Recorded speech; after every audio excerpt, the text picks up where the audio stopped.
Hi everyone, Lori Marie here, mixed media artist in Vallejo, California.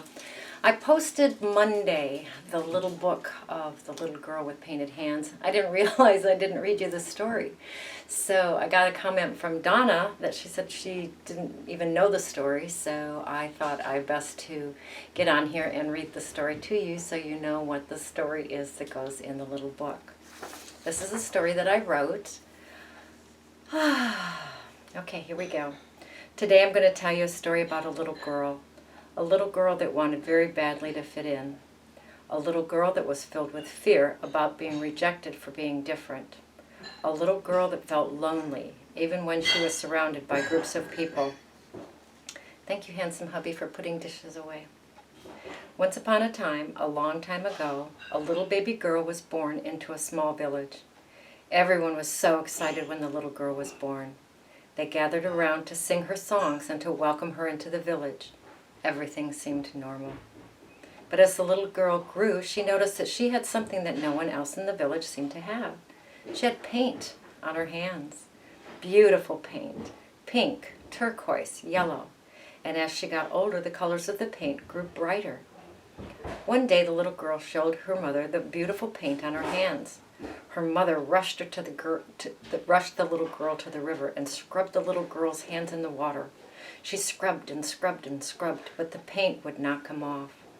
Her mother was filled with fear because she knew if the other people in the village saw that the little girl was different, they would cast her out of the village.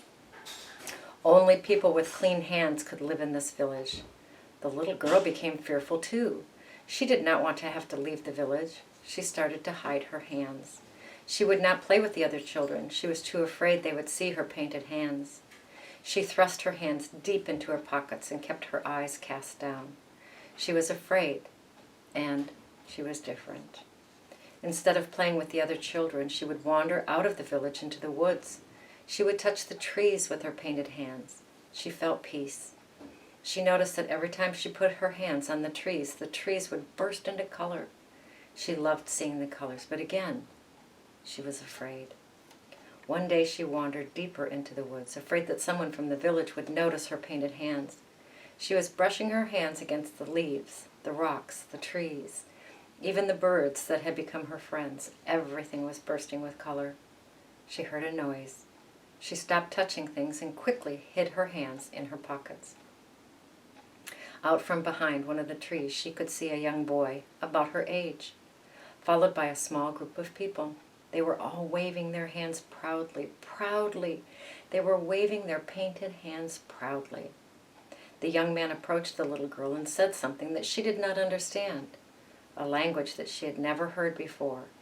The boy held his hands close over his heart, as if protecting something.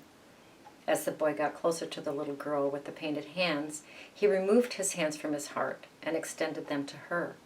The little girl could feel the joy that was in his hands, the life, the breath, and yes, the creativity. She put her painted hands in his painted hands and instantly understood his language. He was telling her to be proud of her painted hands, to protect her painted hands from those that did not understand how powerful her painted hands were.